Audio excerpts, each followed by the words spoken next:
Welcome to United Shades of Gray, Conversations of Race in America on WSGW. Now, here is your host, Kareen Bowen. Good evening, ladies and gentlemen. Welcome to another edition of United Shades of Gray, Conversations of Race in America. We are so glad that you are with us here today. As you look in our social media stream, for those of you who are following us on one of our social media platforms, you will see directly across from me, but you can't tell if he's to the left or the right because this is social media.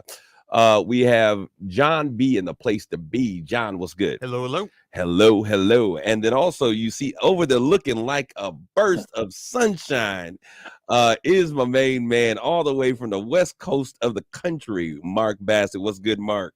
Hey, now, how's it going? Mark, what's our west coast weather? I know you were saying something about sunshine.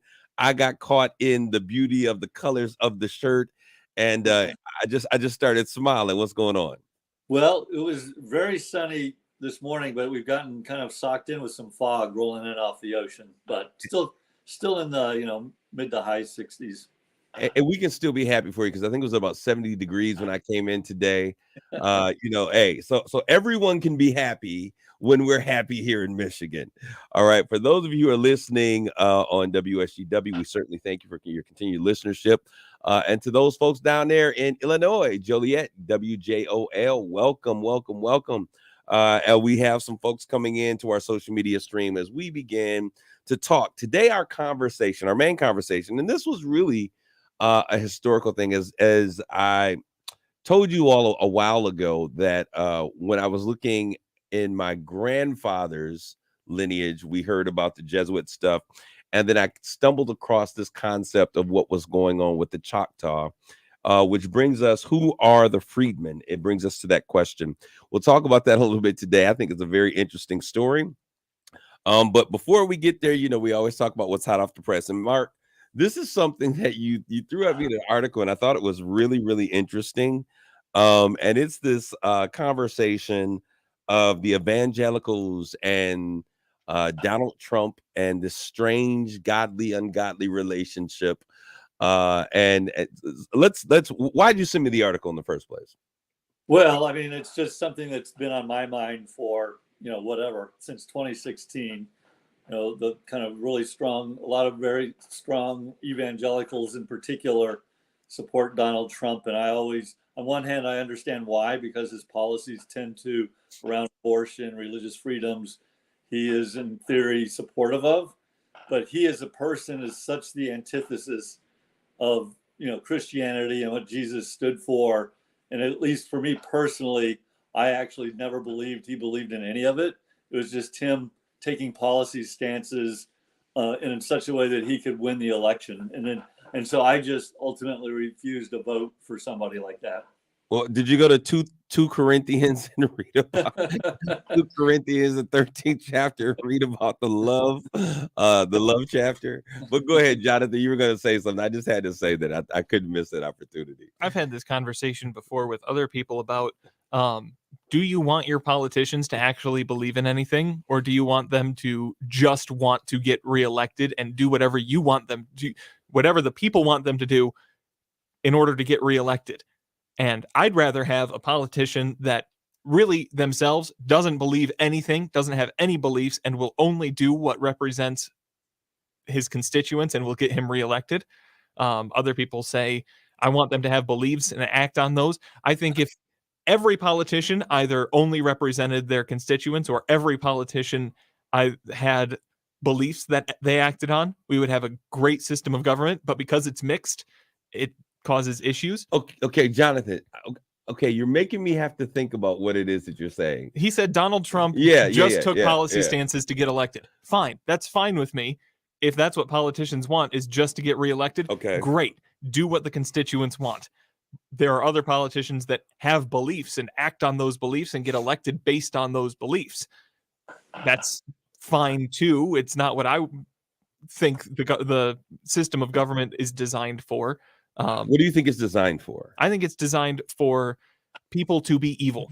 There are so many checks and balances. Well, you guys are just such a downer, man. Listen, you guys are all so cynical. But I don't say you guys. I haven't even said anything yet. But I think it would function pretty well if every single elected politician only acted in the interest of their constituents and what would get them reelected. Okay, so what do you think it should be? That's what I think it should be. I I think think that, it should be that. Yeah. Yep. And I So just, you as think- an individual, I think ultimately a politician should be a leader. So it's some combination of both. There are certain things that you just have to take stances on. And so I just don't think a leader should be dividing people. He should create aspirational visions that try to unite people. No one will ever agree with everything you say, but it should be aspirational. It should be in general uniting. I mean, the leader of a country should not sit there and mock people. The leader of a country should not sit there and give demeaning names to people and be applauded for such things. And you know, to both of your points here, Mark, you know, when he was elected the first time around, I thought to myself, okay, as he becomes the president, these things are going to change, and he's going to be more presidential. The office is going to change him. We didn't see much of that take place. Yeah. And the fact that you literally have his vice president refusing to endorse him, Yeah. and all of his, a lot of other senior members of his staff refusing to endorse him, really says something about that person as a leader of a country. and to his supporters, it proves his claim that he's anti-establishment. Yeah. But how can you be anti-establishment when you're representing through what we're seeing what most people hate most about DC and politics, with all of the the quagmire, the bog, all of his people that have worked with him, not all of them, but a large number of them have ended up in some type of legal issue. The things that we don't like about politics, we want people to go, and I'm glad we're having this conversation, because I want to go. Let me go back to say, first of all, what I think we should do, because I think that when I look at who I think my politicians should be, there are people, Mark, where I agree with you that they should be leaders, people that have some kind of moral standing that we can aspire to be as a nation. One. Secondly, I like those who actually say what they believe. If you're going to just say whatever and you have no conviction, no connection to, you're a puppet. And so I like the idea of us ascending and raising people up who have our values, our thoughts. And I guess maybe that means that we have to be more involved with the process on a lower level to help those individuals ascend. But just to be able to say whatever you want to get elected, how do we know when you turn that on and what to trust and what not to trust? And I think that has been a burden of the American public that we just are cynical about. We don't trust anything about politicians. And you shouldn't. Well, that's unfortunate, because I'd like to think that you should. And Exactly. I mean, and I love the hypocrisy of the whole thing of, like, when Bill Clinton was president, morals mattered, conscience mattered, character mattered, and now the roles are reversed, and none of it matters when it's all said and done. Doesn't matter. In this process, we started off talking about the relationship between the evangelicals, Mark, and you are Catholic, so you are not considered an evangelical. Correct. How does that differ in the Catholic faith versus what we're seeing with the evangelicals? No, I don't know that it does, although I think there's probably more evangelicals that support Donald Trump than Catholics, but there are a lot of Catholics that support Donald Trump. Absolutely. Primarily on the abortion, because he's taken a stance on anti-abortion, and that is so central to so many religious people, including Catholics. So I know a lot of Catholics that support Donald Trump despite all of his other issues, simply because he's takes stances against abortion. And what's interesting, because before Donald Trump before he was a Republican, when he was a Democrat, Yeah. He doesn't necessarily define his real beliefs on abortion. And so I think to Donald, to John's point, it's one of those situations. Like, I'm going to say what my constituents want me to say to get elected. And I think that that's where he is, because people fail to realize that Donald Trump was a Democrat before becoming a Republican. And as a Democrat, he, when they asked him about the future, he said that if he were ever to run for president, he would do so as a Republican, because that they're not the wisest in terms of how they elect, and he would be able to fit into that pond. And that's exactly what he did. So as my producer is over there looking, he's like, I'm telling you, I think that statement's been fact checked and is false. But he was a Democrat before a Republican, and he said that if he was, and you can Google it doesn't make it true. You're too young to understand these politics, young man. Okay, but you attributed a statement to him. No, absolutely. Where you said that he called Republicans dumb, and that's why he would run. He didn't say that. Necessarily. I didn't say dumb, but not the most intelligent group of that's people. exactly what it was. And so we'll get that. through that. Jonathan, I understand that you're a Republican who happens this particular. I understand that you happen to have an affinity for Donald Trump. And if you're listen, it's okay. I have an affinity for objectivity. Okay. And I think he's a terrible person with terrible beliefs, but good policies. But you fit into the conversation that we're having today. Okay. And that's the unfortunate thing of, like, why can't we get guys running? And the tone in terms of response, once again, gives me an understanding that we're in a really sincere place for a real conversation, because this is my thing. People who consider themselves people of faith have to understand that there's 66 books in that Bible that we read. And abortion, what I will give, and like I told you, I am pro-life all day, but I believe that even with Christ, when you go and you look at him, if we're going to be talking about evangelicals and what they believe and what they stand for, there was no place that I can find in the Bible where, with the exception of Jesus turning over the tables, what they were doing in the temple, where he was making, no, do this. No, he gave the idea is, as a person who desires he wants you to love him out of your desire. Forced compliance is not obedience, nor is it love. And so he wasn't around change this. He was challenging people to overcome the sin and the things that were available in the world, and to choose him. I'll say to your point, if there's a real scholar in terms of the Bible throughout the Old Testament, there is this battle between child sacrifice and staying away from that pathway. And so that's one of the reasons why I believe I'm a strong believer in pro-life. However, I believe a person has the right to choose what they want to do. And I think that that's what the word says, and what we see in the Bible, God giving man a chance to choose, and man having to choose him over being forced to do something different. When we go from especially Old Testament to New Testament scripture and understanding. So that is my hope and prayer. I don't understand the affinity of folks like Paula White, Jerry Falwell, who has such a great reputation. John Gray, do you? Well, I think some of it's about power. Like absolutely. Falwell, he'll admit that, and you're talking about Jerry Falwell Jr., the son. Yeah. He wasn't really, obviously was not a very Christian or religious man. He was born into that. And I think for someone like that, it's about power and reputation and prestige. Do you guys know who John Gray is? Nope. Never heard of John Gray. Those of you who listen, if you get a chance, go and look at John. He is, I don't know if I'm going to call him he is a part of the evangelical, the son of T.D. Jakes, I guess, spiritual son. Paula White, Joel Osteen, he runs in that category.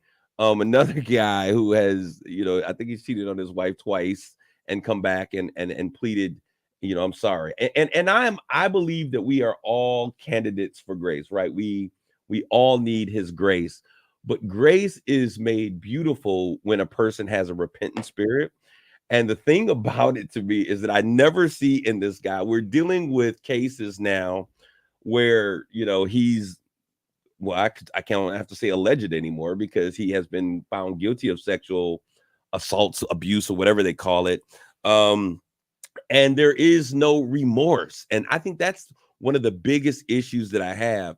And so when I look at evangelicals and their strong stance is like, what is it that we are communicating to young people? What are we communicating as a body of faith? Because I think that we're all connected, whether you're Christian or Catholic or Pentecostal or evangelical. What is it that we're communicating to the world? Because I think that often ultimately becomes the thing. Politics happens, in this place. How does our faith define our politics, or does our politics define our faith? Or what is the relation? Is there a symbiotic relationship between the two? Ooh, Is that a question or a statement? it's a question. Yeah. Is there? That I've is got an answer, but I don't Yeah. think. I mean, Well, ultimately, I'm I'd curious. Like We don't care if you like it. I just want to know what you got to think about it. Yeah. I mean, I think to be there should be, and that's what we should aspire to have, is the kind of a combination of both, or the connectivity. So Jonathan's over here, and I'm wondering what he's saying, because he's over like, I got an answer, but I don't think you're gonna like it very much. Because ultimately, I do too. Now I'm intrigued. Point. I do think morals, and in moments of crisis, you have to stand for something, and character. Ultimately, I do believe character matters. I really do. And when you have none, I don't know how you lead anybody. Thank you, Mark. I agree with you on that. What are your thoughts, Jonathan? I think that as a person of faith, your faith should determine how you interface with the world. You should see the world as under the control of the enemy, because it is. Politics and politicians are of the world. Absolutely. They are, the things of the world are of the devil. And so the way that you interface with politics needs to be informed by your faith. Understand that this whole thing, one nation under God, well, it is indivisible. It is under God in the way that all things are under God. But the people at the steering wheel right now, point me to one that is an upstanding person. No. And I'm not disagreeing with you. I think what you just said, I think I would wholeheartedly agree with. My question is, I believe personally that as people of faith, that we have a civic responsibility to participate and to be subject to the laws of the land, so to speak. And so my thought process is much like yours. I'm governed by my faith and what I believe. I am a spirit man first, right? So I'm God's man first, and this world, as you said, is not controlled by godliness. He is not in control of this world, but we are to. I know what you mean. So we are to inject him. So we are the reflection of him in this earth. Yep. So how we think and how we govern and the politics and the decisions that we make should reflect that. I'll tell you I've had a very strong conversation about abortion, and I would talk to my uncle, who was a lifelong Republican. And this is interesting. My uncle, military, lifelong Republican. He used to try to make us all Black Republicans, and we weren't trying to buy it, and I'm not trying to be a Democrat either. But the fact of the matter was, he was that's what he believed. And he was very staunch on abortion. And I asked him this question. I said, is that the only sin or issue that the Bible preaches against, is abortion? What about social justice? What about treating your brother as yourself? What about love for your neighbor? What about taking care of the poor? What about, all of these other issues? What about morality and sexual pervert? And so when he began to look at that, I said, if this candidate that was pushing this issue on abortion had, that was the thing that he was pushing, and he didn't have all of these other issues going on, I could deal. You can't say I just walk up to him and grab him and kiss him and I grab him by the hoo-ha. I mean, and so this goes back to what Mark was saying. Like, there has to be some element, because we're electing a president not only to govern and create laws, but we're also establishing leadership for young minds and young people to also say, hey, this is the leader of our nation. And so I would think, and it would be great to have a leader of the free world, of the democratic world, that our young people could look to and see something positive in themselves that they might aspire to. That would be. I vote first to me, the first job of a president is to be a leader of the country. And back to my point, a leader unites people, and he creates an aspirational vision, and then lines up everything below that, in alignment with that. Unfortunately, we don't have either candidate do we have that? So Well, we don't know what we got there. We don't know what Joe's skeletons are because Well- I think half of his life is trying to make sure he focuses so he doesn't trip from the backstage to the podium. Joe is one of the skeletons. yeah. Y'all leave Joe Biden alone, man. Come on, Mark. Weren't you the poster child of AARP last week? And I was. so Joe's your guy. Joe's well, they both are. I mean, they're both what are going to be 80 in their 80s. You know, so, Yeah, I mean they're both. Oh, yeah. and it's just crazy. Is it That's just crazy? Is it crazy? No, but is it? You know how some people are like, wow, you're wearing well. Is it just me, or is there a major difference in those few years difference between President Biden and Donald Trump? Do they not look a lot different? They look a lot different. I think it has to do with the lives that they've lived. No. More than their age. I think it has to do with The the type of life. lifestyle. Yeah, that they've- okay. And the And genetics is also a part Yeah. of it. I mean, you know, Well, but I mean, who knows what Donald Trump really looks like? He's got Yeah. like 3 Yeah. inches of makeup on him. He's got How much plastic fake hair. surgery? Yeah. oh my God, you guys are crazy. Really quick, is this situation, and this is something that is really true for me. So I was trying to figure out how Israel and the U.S. were going to get out of this situation with all of the bad press that was going on about what's happening with Hamas in Palestine. Is it just me, or do you find it really interesting that this whole other thing has now come up with Iran that has completely shifted the conversation? Or is this lifing? What are your thoughts? Do you understand what I'm asking? Yeah, this is lifing, in Okay. my opinion. What does lifing mean? This is Mark, stop being so white out there. When life is life, and that means that it's taking its course. You know, you're living in life. got it. Okay. Yeah. Got this it. is evil humans being evil humans. That is what it is. What are your thoughts, Mark? Because I was like, how are they going to get out of this? Because I everyone was think like, they did that to try to keep prolonged kind of tension. I think Iran did that to just keep prolonged tension and try to instigate something. but do you think it kind of turned the corner on the pressure that was on this administration to deal with what are you going to do with Israel? I mean, now people are like, hey, we're going to support Israel. And now they're helping them shoot missiles out the sky with Scud rockets and stuff. And Yeah, that but I think conversation of are you going to put a noose on them is no longer a part of the conversation. Well, I thought the response of the administration was telling Israel not to respond to Iran. Yeah, I think you should take this as a win. Take the win. Yeah. All right. So do you think? Okay, now we're hearing because when they first said that Israel's their army was able to, or their military was able to defend themselves against several hundred rockets and drones, I was like, that's bull crap. What was your thought, Jonathan? I believe it. They've gotten so much military aid and military support from the United States that they are now basically a military superpower in the region, and they outclass militarily all of their neighbors. I Well, 100% agree with Jonathan on that. No, and I agree with that. But what we found was after that, as they continued to clarify, is that the U.S. was involved in the defense of that. And other countries in the area, in the region, were also a part of it. And so I said, okay, I mean, but you're absolutely right.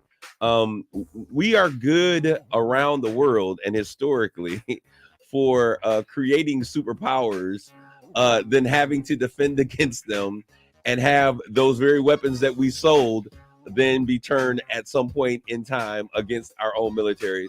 We pray that that's not the situation with Israel. But not Netanyahu. What's his name again? Netanyahu. Yeah. There you go. Yahoo! Someone's got to put some reins on this guy because I particularly think that he's out of control. So we hope that something happens. We want peace in the Middle East. We're going to talk to our main conversation. Who are the freedmen? Right after the commercial.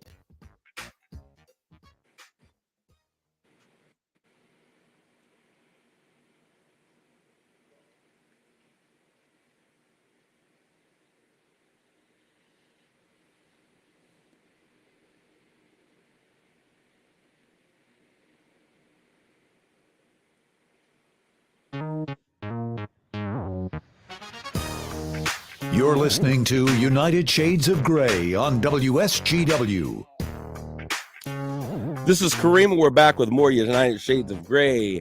Guys, I was going to move directly into our next conversation, but I cannot let this go without having this. And Mark, you know what I'm getting ready to talk about, don't you?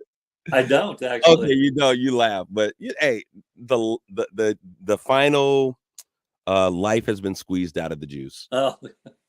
And so we have to make mention. This is just really quickly. We're not going to stay here for a long time, but O.J. Simpson, arguably one of the most polarized outside of Donald Trump, one of the most polarizing figures on the planet, finally went to be with his maker.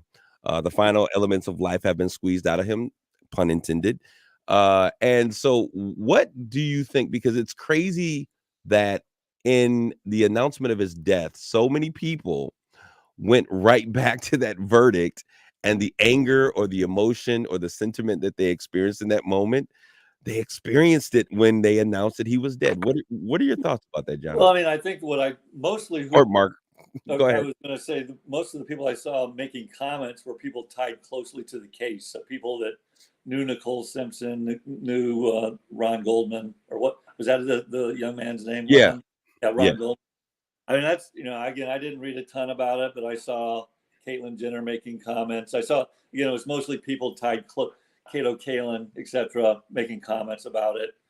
I didn't see a general swell in the population about it, but what were your thoughts, John? I'm coming at it in a different generation where we didn't grow up. We don't know. People my age, like the perspective on O.J. Simpson is he's that guy that probably killed a couple people and got away with it. And so it was just memes. You know what's interesting about this, right? And I'll say this, and I don't know if anyone has.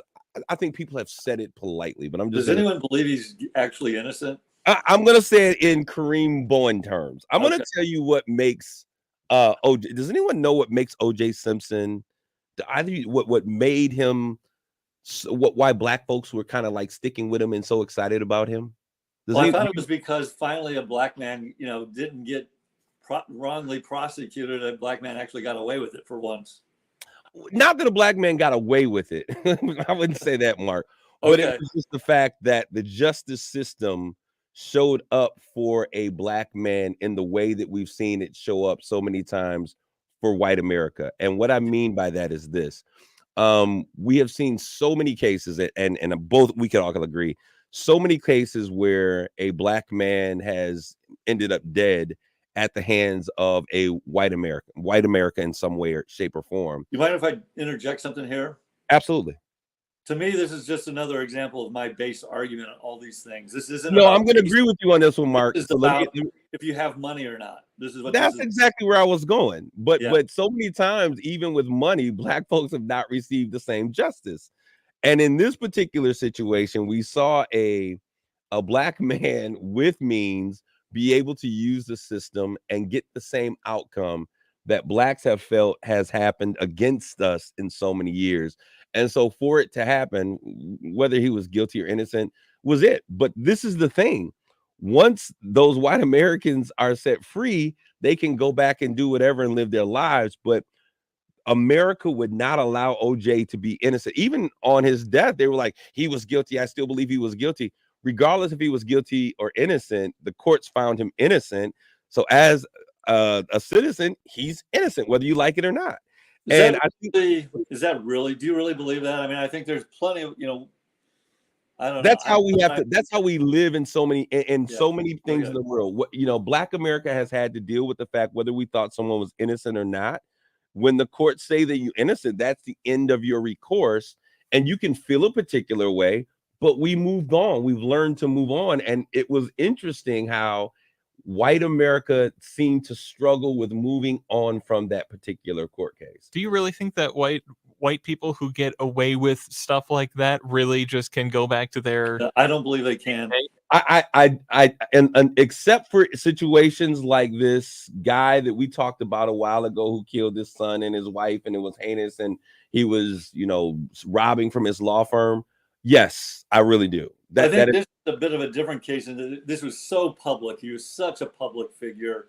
I think, I think irrespective of race, that was a white guy, he would not have been able to go back. I just don't, but If we were to spend some time to look at that, we could look at a million cases, and not only just public figure. I think that's the reason why he got away, was because he had to have that level of celebrity in order to have the court systems to really work for him the way. And that goes back to the issue of you have to have money to be able to have. I mean, I think it's really about money. The legal system is really about how good and how many loopholes your attorneys can find, which means you got to pay them a ton of money, right? So that is the thing. And to be honest, and it may not be a popular opinion, but if I'm going to be honest as a black man, yes, that's how I feel, honestly. And I think that that's why when they announced him and they acquitted him, Black America celebrated, keeping in mind that this came off of right behind the heels of Rodney King, who was beat by officers in public, and all of them were acquitted. Yep. And so I think those two things, as it looks, were reasons why I think that there's a lot to be desired in terms of how we understand and how we see justice show up for folks, whether they're black or white. So we're going to transition, but I thought, hey, we got to give let me leave that alone. That was a poor statement. I remember watching the NBA Finals, getting interrupted with that slow speed car chase. Yeah, can you remember that? Yes. Oh yeah, yeah. I forget I think it was the Rockets versus somebody. I can't remember. I wonder if the Bronco went out of business because of that. They brought it back though. I don't know if you guys seen the new Bronco. It is sweet. It's a beauty. Dwayne Wade has a one that is really souped up. He got it for his birthday 2 years ago. Thing is banging.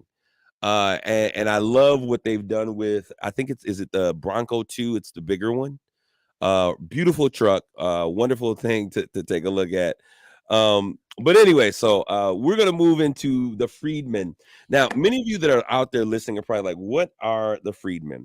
I had no idea before you sent those links. No, what about you, John? Have you ever heard of this? I remember it a little bit from history class in high school. And that was it. You actually talked about this in history class? Oh, it was AP history. Yeah. Oh, okay. It had to be advanced placement. I was like, oh, but when we're talking about this, and notice that this conversation is really referring to the territory to the west, and particularly the land that we now refer to as Oklahoma. What was crazy to me is, as I was trying to put this timeline together, I kept having to look back and like, when was Oklahoma declared a state? And I was like, oh my goodness, 1900. Doesn't that seem like too soon? Like not very long ago. 1907. Yeah, I thought it would have been in the 1800s. And so I was like, so the East and the colonization to the East was happening so much, and the outside was. I'm thinking about the fact that I think my grandfather was born in 1919 or 1929 or something like that. So to think of Oklahoma not becoming a state like until 1907 is crazy to me. I remember the church that I grew up in faith became incorporated in 1905, and so the United States was still adding states with this number 46. So we had 4 states more to go before we could get to where we are today. Interesting fact. What were 47 and 48? I mean, I know Alaska and Hawaii were the last two, but anyway. That's crazy though. So Jonathan, when were the last 2 states ratified to make it 50? Well, I'm just looking Hawaii was 59, I think. Oh, I was like, no, there's only 50 states, Mark. When you said Hawaii was 1959, I think. So John, what are you saying, Jonathan? So Oklahoma was originally part of the Arkansas territory. Yeah. I didn't know that. Yeah. I was thinking if it was part of go ahead. New Mexico and Arizona. What years? Oh, you're gonna make me okay. Hold on. That was the piece of it that we were really looking for. 1912 was New Mexico, and then Arizona also 1912, just over a month later. That's wild. Were those part of Texas, or what were those part? Well, never. They were their own territories. Okay, yeah. So let's talk about this. So when we look at this 1541, I'm going to give you guys a timeline. Those of you who are listening, because I think this is super interesting. So we're talking about the freedmen. In 1541, Spanish expedition by Francisco Vasquez de Coronado. Y'all like the way I rolled my tongue there. He came to the New World, and with him he brought several thousand slaves. Okay, coming in to do this work. Several thousand slaves are now coming, and this is in the 1500s. Not this is way before nationhood, identity, and all this other stuff. In 1803, that's where we begin how this land changed from different explorers. We talk about the Louisiana Purchase in 1803, 1810. Is what begins, what is the voluntary removal begins, okay? And what we're talking about when we talk about this voluntary removal, I shared with you all how the southeastern part of the United States, we're talking northern Florida, Alabama, Mississippi. What's the state next to Mississippi? Louisiana to the left of Georgia? Louisiana, Alabama, Mississippi. Yeah, there you go. So that particular area, it was where they called them Indians, were living, right? And so in that area were the region where we see, there's one other that's not here, which is Shawnee, but the Choctaw, the Cherokee, the Chickasaw, the Creeks, and the Seminoles were all there. When the colonization continued through that area, they gave them, first of all, a voluntary choice. You can, please move and exit out to this area out here, which is this open space that is not a part of the colonies, and we'll let you to do that. And so that was the voluntary removal. Then we have from 1830 to the 1840, which we remember in historical factors. And I shared with this, we talked about this a little bit before, the Trail of Tears, where either you left, you became a white citizen, or you were murdered, And so what was interesting is that individuals such as the natives that were displaced in their settlement, to seem more in tune with what was going on around them and the Europeaners, they began to enslave blacks as well for labor. And so when they were on this Trail of Tears and they were being pushed out to Oklahoma. Quick question: how did they acquire? Acquire is a horrible word because it. No, but it's the word. Yeah. How did they acquire? Did they buy them? Did they basically steal them? What did they do? No, I would imagine. Well, if you notice that there were tons of slaves that came in already that were out there in Oklahoma in the 1500s, right? But then they would purchase them like other folks would purchase, a slave owner, a plantation owner has slaves, and they would purchase them from them to till their cotton fields or their maize. You call it corn, that kind of thing. Were you going to say something, Jonathan? No, there's a lot of trading between the Native American tribes and bartering colonists. Yeah. So they would end up with these slaves, but during this Trail of Tears portion, they sent them those 5 major groups: the Cherokee, Choctaws, Chickasaw, Creeks, and the Seminoles. Now, my grandmother, I found out she was from Kanaka, Alabama, which was the center place of Choctaw Indians in that area. That is where she came from. And I wish I had pictures of her, I would show you guys her. But those individuals were also moved out to the Oklahoma, what is now Oklahoma. So in 1890, the Oklahoma Territory becomes established, right? 1889, the land runs. Remember the old Western movies, and they would have land runs. The Oklahoma Sooners. I'm dating myself here, but the Oklahoma Sooners, right? So they would have these land runs, and they established, I think you get like, for anyone that was 21, 22 years of age, if you constructive notice, you paid the fees for the land, you could get up to 140 acres. So they were now trying to populate and create this new place and territory out there. So 1907, on November 16th, this is crazy, Oklahoma becomes the 46th state. Now, this is what's interesting. So all of this is happening. There's thousands of blacks that have been in Oklahoma, this area, since the 1500s, 1541. We now have this Trail of Tears where there's this mandatory movement and first voluntary. So in this voluntary move, I want to also say that there were some blacks that were free at that time that also moved out to Oklahoma, right? And the idea was we could create a space for ourselves, is what Black America would think. And so some of these free individuals, some of those individuals who were slaves and bought their freedom, they then moved out as a part of this the Homestead Act, to get this land, and they were trying to get 40,000 individuals to get into this area to begin to establish and create a space for Black America. We then have this trail of tears where folks were being forced to go out in here. And so as the Native Americans went out there, what did they do? They began to further enslave the Blacks that were there. And some of the folks that were free became slaves in this open space, right? And so this is where the idea of freedmen comes from. When we hear the term freedmen, these are Hey, individuals. Kareem, you may need to explain, like, Yes. the Emancipation Proclamation and why that didn't necessarily apply here. And, That's exactly where I was going. okay. And so, see, Mark, I love it. I love it.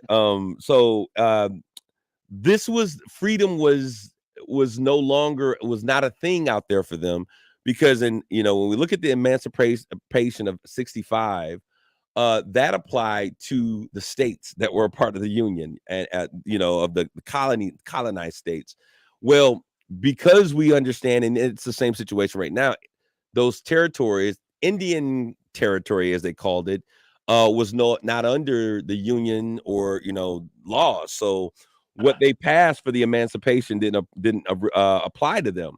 So slaves that were free, when we say, hey, we're all free, and so we talk about Juneteenth, which is the celebration of the Declaration, when all folks, including the Texans, understood that Blacks were free, did not apply to the slaves that were enslaved by the Indians. And I'm using the term Indians because this is historically what the word that they're using. I know we call them indigenous people and all these other things. So they were yet enslaved for another year or so before they came up with a treaty that says, hey, you have to free your slaves as well. We're no longer enslaving Black people. Now, this is where it gets interesting. So those individuals that were slave become freedmen, right? They're now free. And the story would have it, or the responsibility was to be, that once they became free, they would set them free and they would become citizens of Cherokee or Choctaw or Chickasaw or Creeks or Seminoles, right? Many of them had intermingled and married and created this blended generation. So when Black people say, I got Indian in my family, that's what they're talking about, because there really is this mixture. But the problem was they were not allowed to become, what they would call by blood Cherokee or by blood Choctaw or any of those different things. And they were left without an identity. Because they didn't have the lineage, right? They weren't born. There you go. They didn't have what happened, again, you may not know this, but like, let's say a Black person married an Indian and they had a child. Was the child considered? If you were mixed, you were actually not considered. So it's anything, like the U.S., where you become a U.S. citizen at that point. Not at all.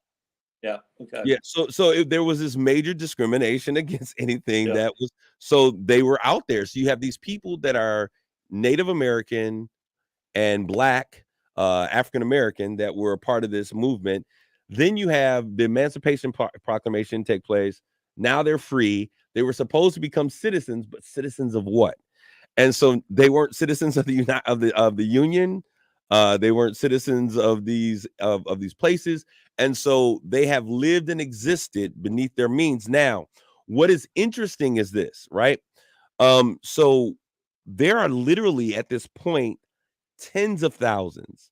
We're talking 30,000 African Americans that are now in what is called Oklahoma. Oklahoma had more Black settlements than anywhere else in the country. Are they on Indian reservations, though? Is that where they're living primarily? Well, it wasn't an Indian reservation until, it was for a long period of time, but it was free. It was just kind of free terrain. No, but today it's an Indian reservation governed by yes. law. Yes. And so many of them live there without any citizenship. They're not any of these 5 people groups from Native Americans. They're not American citizens. And there is a real, just recently, as of 2022, they are finally, I think it's Senator Maxine Waters, they are finally trying to recognize how do we support these individuals? How do we give them the benefits? How do we, It's just crazy at this day and age that you have this situation. I mean, it's just, again, I was stunned when I read the articles you sent. No clue. And it's just crazy that these people have no full rights of anything almost. So Absolutely nothing. But this is another example. And so what happens, this is what's really interesting, I think, in addition to not that the rest of it wasn't interesting, but between 1865 and 1920, African Americans founded more than 50 Black settlements in Oklahoma. But what's interesting is that the one that we hear about most is when we hear about Black Wall Street and we hear about the Greenwood settlement in Tulsa. But there were more than 50 of those where they were creating wealth and building wealth. And they had Edward McCabe coming in, and they built Langston University and things that yet exist today. The reason why so many of those settlements failed was because racism once again reared its head up.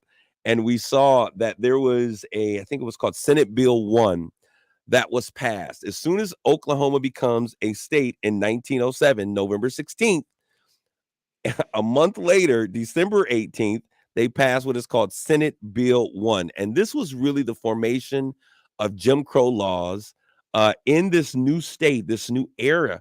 And because of it, the Blacks that were there was like, hey, we're free. We're not dealing with what they're dealing with in the South. We've been freed from those things. And so many of the Blacks, and one reason why you find so many Black descendants in Canada was because they said, listen, we're leaving, and they moved to Canada to establish and become citizens of Canada. I thought that was super duper amazing. But it also talks about, Mark, we often talk about the wealth gap, and those issues start with the ability to attain land, the ability to have homes, the ability. And we see how and this is what one of the things that's so frustrating, how our government through laws have prevented and stopped those things from taking place for African-American descendants of slaves for so many times. And so as I was looking at this, I thought this was a really good conversation to share with people, because I believe most people never have heard about freedmen.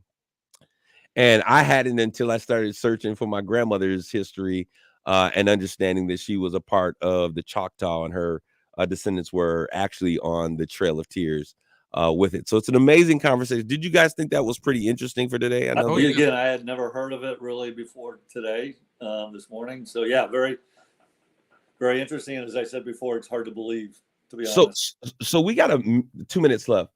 Who do these what are they citizens of? How do we manage or wrangle with their citizenship? How do we deal with these individuals? Well, what's Maxine Waters proposing, out of curiosity? You said what? What is Maxine Waters proposing, out of curiosity? Did they become U.S. citizens, or? Well, I believe her position was that they are citizens of the United States.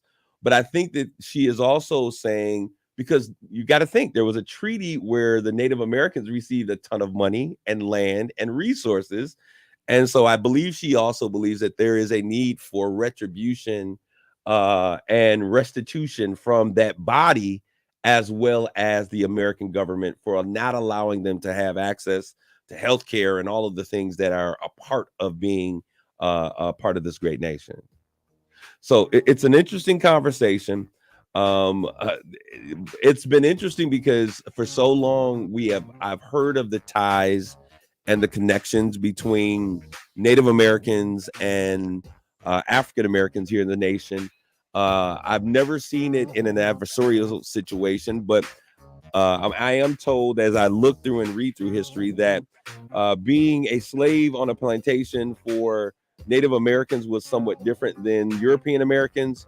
But just to think that those who are oppressed, once again, are oppressing others is an example of, are we living up to the greatest amount of our humanity that we have available?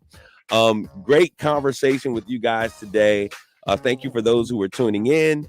Just something to get your mind thinking about how we as a nation must really overcome the odds to become one nation under God, indivisible, with liberty and justice for all. This is Kareem signing off with United Shades of Gray. Grace and peace.